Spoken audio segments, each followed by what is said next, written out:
વિદ્યાર્થી મિત્રો, આજનો આપણો જે ટૉપિક છે એ છે કેપેસિટરોનું સંયોજન અને આવો જ ટૉપિક અવરોધોનું સંયોજન એ આપણે પ્રકરણ 3માં જોવાનો છે. તો ડિટેલમાં આપણે જો એક સંયોજન સમજી ચૂક્યા હશું તો બીજું સંયોજન આપણને સમજવામાં ઘણું સરળ પડશે. તો આપણે ટૉપિકને એવી રીતે કવર કરવાનો ટ્રાય કરીએ છીએ કે જેથી એમાંથી પૂછાતો કોઈ પણ MCQ હોય તો એ પણ તમે સોલ્વ કરી શકો. તો અહીં 3 કેપેસિટરો આ રીતે જોડાણમાં બતાવેલા છે. તો આને કેપેસિટરોનું શ્રેણી જોડાણ કહે છે. જ્યારે બીજી તરફ અહીં 3 કેપેસિટરો છે એ કેપેસિટરોના એક તરફના છેડા એક બિંદુ પાસે અને બીજી તરફના છેડા બીજા બિંદુ પાસે જોડાયેલા છે. તો કેપેસિટરોનું આ પ્રકારનું જે જોડાણ છે એને આપણે સમાંતર જોડાણ તરીકે ઓળખીએ છીએ.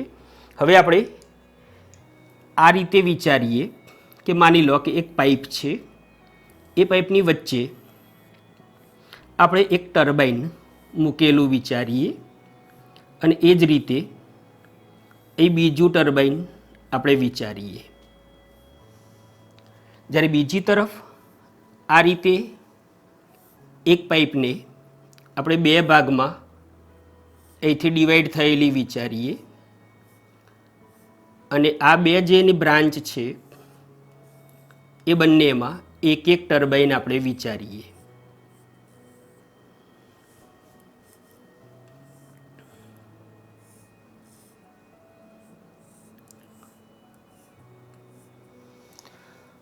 હવે આ પરિસ્થિતિનો આપણે વિચાર કરીએ તો અહીંથી આપણે પાણી જો દાખલ કરીશું તો એ આ ટર્બાઇન ઉપર થઈને જેટલું પસાર થશે એટલું જ આ ટર્બાઇન ઉપર થઈને પણ પસાર થશે.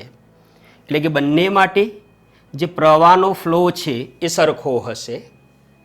તો એ જ પ્રમાણે અહીં આગળ જ્યારે કેપેસિટરોને આપણે શ્રેણીમાં જોડીએ છીએ ત્યારે ખાસ ધ્યાન રાખવાનું કે કેપેસિટર જે છે આ DC સોર્સ છે, એ DC બેટરી છે અને કેપેસિટર એ DC પ્રવાહને પસાર નથી થવા દેતું. તો સવાલ થાય તો અહીં બેટરીનું કાર્ય શું હશે? તો બેટરી એ ફક્ત આ પ્લેટો પર વિદ્યુતભાર પ્રેરિત કરે છે. તો એ કેપેસિટરની જે પ્લેટો છે એના પર વિદ્યુતભાર બેટરી જોડવાથી પ્રેરિત થયો છે. પરંતુ અહીં જે પ્રમાણે આપણે જોયું એ પ્રમાણે આ દરેક કેપેસિટર ઉપર પ્રેરિત થયેલો જે વિદ્યુતભાર છે એ સમાન હશે. આ એક ખાસ ધ્યાનમાં રાખવાની બાબત કે જ્યારે કેપેસિટરોને શ્રેણીમાં જોડીએ ત્યારે Qનું જે મૂલ્ય છે એ દરેક કેપેસિટર માટે સમાન હોય છે. હવે એ જ પ્રમાણે અહીં વિચારીએ તો આમાં અહીંથી જે પ્રવાહ આવતો હોય એ અહીંથી ડિવાઈડ થાય છે. તો એ પ્રમાણે જે વિદ્યુતભાર આ કેપેસિટરોની પ્લેટ ઉપર પ્રેરિત થશે, આ તરફની પ્લેટો જે છે એના પર ધન વિદ્યુતભાર અને ઋણ છેડા તરફની જે પ્લેટો છે એના પર ઋણ વિદ્યુતભાર જે પ્રેરિત થયો હશે. પણ આ મુજબ વિચારીએ તો આના પર જે વિદ્યુતભાર પ્રેરિત થયો હશે Q1, અહીં જે પ્રેરિત થયો હશે Q2 અને અહીં જે પ્રેરિત થયો હશે Q3, તો એ ત્રણેય સમાન નથી. હવે આપણે આના માટે એવું કહી શકીએ કે અહીં દરેક કેપેસિટર માટે Q જે છે એનું મૂલ્ય જુદું જુદું હશે.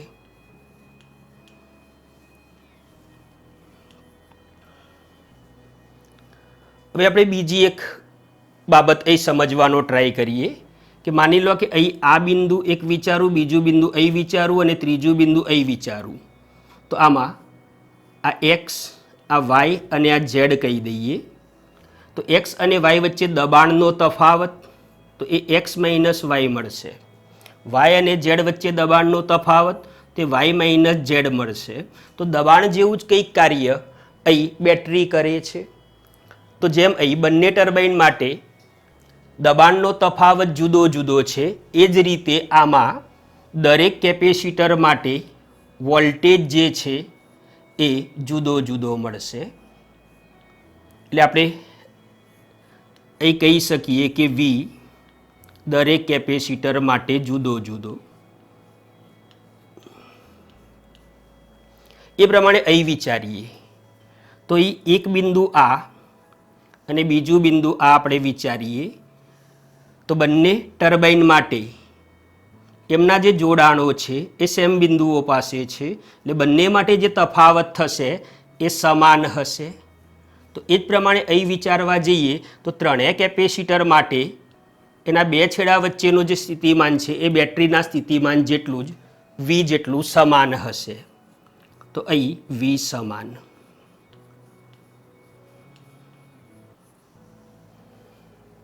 હવે આપણે સમતુલ્ય કેપેસિટન્સની વાત કરીએ તો શ્રેણી જોડાણ અને સમાંતર જોડાણમાં સમતુલ્ય કેપેસિટન્સના સૂત્રો આપણે મેળવવા છે. તો સમતુલ્ય કેપેસિટન્સનો અર્થ શું? તો માની લો કે અહીં ત્રણ કેપેસિટર જોડ્યા છે, તો આ ત્રણની જગ્યાએ મારે એક કેપેસિટર એવું રિપ્લેસ કરવું કે જે ત્રણનું કામ કરે, તો એને કહેશું આ ત્રણનું સમતુલ્ય કેપેસિટન્સ. એ પ્રમાણે અહીં પણ વિચારી શકાય. તો આપણે અહીં સમતુલ્ય કેપેસિટન્સ શોધવું છે તો બંનેમાં એક વસ્તુ ધ્યાન રાખવાની, તમારે ફોકસ એના પર જ કરવાનું કે Q અને V માં શું બદલાય છે. તો આપણે જોયું એ પ્રમાણે અહીં Q સમાન છે, V બદલાય છે. તો જે બદલાતો હોય એને ધ્યાનમાં લેવાનું, એટલે અહીં V ધ્યાનમાં લેવાનો અને અહીં Q ધ્યાનમાં લેવાનું. જે બદલાતો હોય એને ધ્યાનમાં લેવાનો. તો હવે આપણે જોઈ શકીએ છીએ કે આમાં V બદલાય છે, તો જે સપ્લાય વોલ્ટેજ મળે છે બેટરીમાંથી એ ત્રણ કેપેસિટરો વચ્ચે વહેંચાય છે. તો આપણે એવું કહી શકીએ કે V બરાબર V1 plus V2 plus V3. તો એ જ પ્રમાણે અહીં Q બદલાય છે, તો બેટરીમાંથી જે સપ્લાય મળે છે Q હોય તો એ Q એ ત્રણ કેપેસિટરો વચ્ચે વહેંચાતો હશે. તો આપણે પરિણામ આ રીતે લખી શકીએ કે Q1 plus Q2 plus Q3 બરાબર Q. બસ એક આ પહેલું સ્ટેપ ખ્યાલ આવી જાય તો ઇઝીલી આપણે સમીકરણો તારવી શકીશું. હવે આપણે આ એક ઇક્વેશનનો ઉપયોગ કરવો છે, Q બરાબર CV. તો આના પરથી V બરાબર Q અપોન C. તો અહીં V1ની જગ્યાએ આપણે લખી શકીએ Q અપોન C1, V2ની જગ્યાએ Q અપોન C2, V3ની જગ્યાએ Q અપોન C3. Q સામાન્ય લઈ લઈએ તો 1 upon C1 plus 1 upon C2 plus 1 upon C3. હવે આ તરફ તો V અપોન Q થશે, તો V અપોન Q બરાબર 1 upon C1 plus 1 upon C2 plus 1 upon C3. આના પરથી આપણે જોઈ શકીએ છીએ કે V અપોન Q બરાબર 1 અપોન C થશે. જો સમતુલ્ય કેપેસિટન્સ આપણે C તરીકે લઈએ તો, એટલે જો સમતુલ્ય કેપેસિટન્સને આપણે CS સિરીઝ માટે CS તરીકે દર્શાવીએ તો આપણને ઇક્વેશન જે મળશે 1 અપોન CS બરાબર 1 upon C1 plus 1 upon C2 plus 1 upon C3. એ રીતે જો N કેપેસિટરો આપ્યા હોય તો આપણે આને આ રીતે N સુધી લખી શકીએ. તો આ શ્રેણી જોડાણમાં સમતુલ્ય કેપેસિટન્સ માટેનું સૂત્ર થયું. એ પ્રમાણે હવે આપણે અહીં વિચારીએ તો આ જ ઇક્વેશનનો ઉપયોગ કરીએ Q બરાબર CV. તો અહીં આપણે લખી શકીએ C1V plus C2V plus C3V. V સામાન્ય તો Q અપોન V બરાબર C1 plus C2 plus C3. જો આ ત્રણેયનું સમતુલ્ય કેપેસિટન્સ એને આપણે C પેરેલલ માટે CP કહીએ તો Q અપોન V આના પરથી તો એ આપણને C મળે છે. તો ફાઇનલી જે પરિણામ મળ્યું આપણને એ CP બરાબર C1 plus C2 plus C3 છે. અને જો N કેપેસિટરો સમાંતરમાં જોડ્યા હોય તો આપણે આ રીતે CN સુધી લખી શકીએ.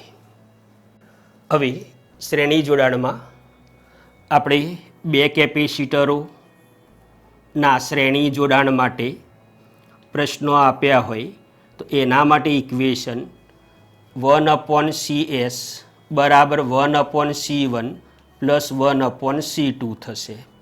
આનું આપણે સાદું રૂપ આપી અને CS ને કરતા બનાવીએ તો રિઝલ્ટ આવું મળે છે C1 × C2/C1 + C2. એટલે યાદ રાખવા માટે ગુણાકાર જે કેપેસિટરો બે આપ્યા છે એનો અંશમાં ગુણાકાર અને છેદમાં સરવાળો.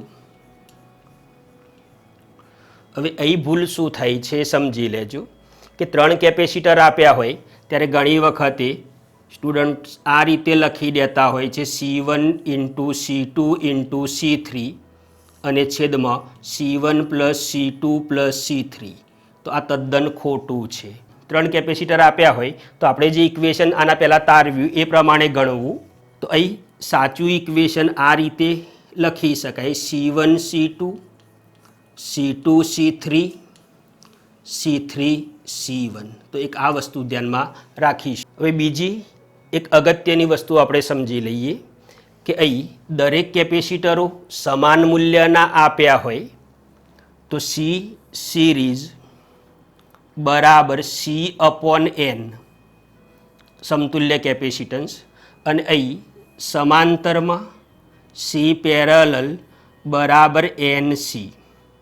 એટલે એનો અર્થ એ થયો આ જે કેપેસિટન્સ મળે છે એ નાનામાં નાનું જે કેપેસિટન્સ હશે એના કરતાં પણ નાનું મળશે અને અહીં જે કેપેસિટન્સ મળે છે એ ત્રણેયમાં મોટામાં મોટું જે કેપેસિટન્સ હશે એના કરતાં પણ પરિણામ મોટું મળશે. તો આ બંને સૂત્રો આપણે યાદ રાખી લેશું.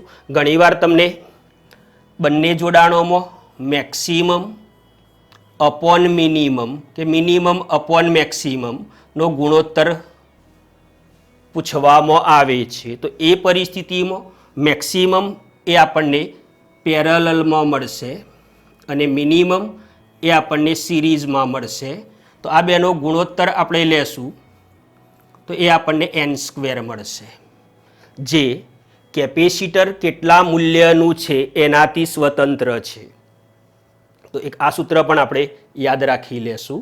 હવે આપણે કેપેસિટરો માટે વિદ્યુતભાર અને એમાં સંગ્રહ પામતી ઉર્જાની વાત કરીએ તો આપણા જોડે ઇક્વેશન છે Q = CV કેપેસિટર માટે અને ઉર્જા જે કેપેસિટરમાં સંગ્રહ પામે છે એના માટે આપણે એક આ ઇક્વેશન જોઈ ગયા છીએ 1/2 VQ. હવે અહીં આપણે વિચારીએ તો જ્યારે કેપેસિટરોનું શ્રેણી જોડાણ તમને આપેલું છે તો એ વખતે Q સમાન છે. તો Q સમાન હોય તો C અને V વચ્ચેનો સંબંધ એ આ રીતે આપણને મળશે કે V ચલે છે 1/C. એ પ્રમાણે સમાંતર જોડાણમાં વિચારીએ તો સમાંતર જોડાણમાં V એ સમાન છે એટલે આપણે લખી શકીએ કે Q અને C વચ્ચેનો સંબંધ એ Q ચલે છે C હશે.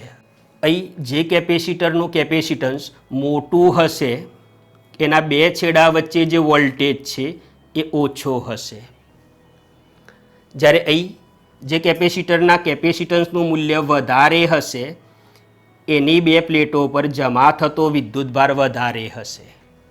તો આ વસ્તુ એક ધ્યાનમાં રાખીશું. હવે અહીં આ ઇક્વેશન ઉપરથી જોઈએ તો અહીં શ્રેણી જોડાણ માટે U ચલે છે V એટલે કે વધુ વોલ્ટેજ તો એમાં ઉર્જા વધુ સંગ્રહ થશે અને અહીં U ચલે છે Q એટલે કે જે કેપેસિટર પર વધારે વિદ્યુતભાર જશે એમાં ઉર્જા વધારે સંગ્રહ પામશે. તો આ સંબંધને આપણે આ રીતે પણ લખી શકીએ કે કેપેસિટન્સનું મૂલ્ય મોટું તો એમાં શ્રેણી જોડાણમાં ઉર્જા ઓછી. એ કેપેસિટન્સનું મૂલ્ય મોટું તો સમાંતર જોડાણમાં એમાં ઉર્જા વધારે હશે. તો MCQ માટે એક આ વિગત આપણે ધ્યાનમાં રાખીને ચાલીશું. હવે એ બે કેપેસિટરનું શ્રેણી જોડાણ દર્શાવેલું છે. જો બંને કેપેસિટર સરખા મૂલ્યના હશે તો જે વોલ્ટેજ V છે બંને પર સમાન એટલે કે V/2 ની રીતે વહેંચાશે. પણ માની લો કે બંને કેપેસિટરોના મૂલ્યો સરખા નથી, તો એ પરિસ્થિતિમાં V1 આપણે શોધવો છે. તો C2 એટલે જે કેપેસિટરની બે પ્લેટો વચ્ચે આપણે વોલ્ટેજ શોધવો છે એ સિવાયનું જે કેપેસિટર છે એ લખવાનું અપોન બંને જે કેપેસિટરોના કેપેસિટન્સ છે એનો સરવાળો ઇન્ટુ કુલ વોલ્ટેજ V. હવે V1 મળી ગયો તો Vમાંથી V1 બાદ કરીએ તો આપણને V2 પણ મળી જશે. અથવા તો આ રીતે V2નું ઇક્વેશન લખવું હોય તો V2 બરાબર તો અંશમાં C1 છેદમાં C1 plus C2 into V. આ ઇક્વેશનની મદદથી પણ આપણે V2 શોધી શકીએ છીએ. હવે એ જ પ્રમાણે અહીં વાત આવશે વિદ્યુત ભારની. તો બંને પર વિદ્યુત ભાર જુદો જુદો છે એટલે પ્રથમ કેપેસિટર પરનો વિદ્યુત ભાર શોધવો છે તો Q1 તો અહીં C1 આવશે. અહીં C1 પ્લસ C2 ઇન્ટુ કુલ વિદ્યુત ભાર Q. હવે Q1 મળી ગયો, Q જાણતા હોઈએ તો તફાવતથી Q2 શોધી શકાય.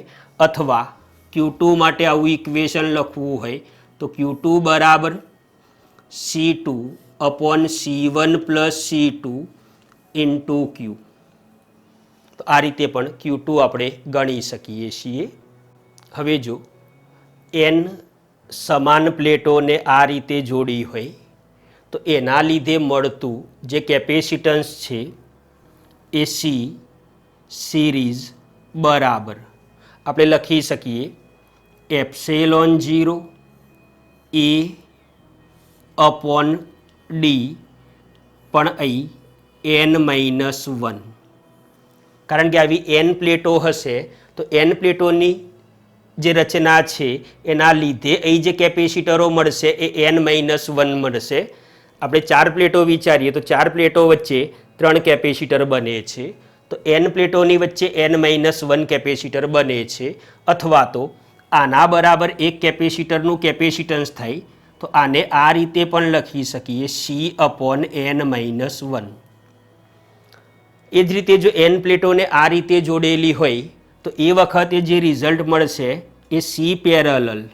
તો આ રિઝલ્ટને પણ આપણે લખી શકીએ કે N-1 epsilon 0 A upon D અથવા તો N-1 ઇન્ટુ C.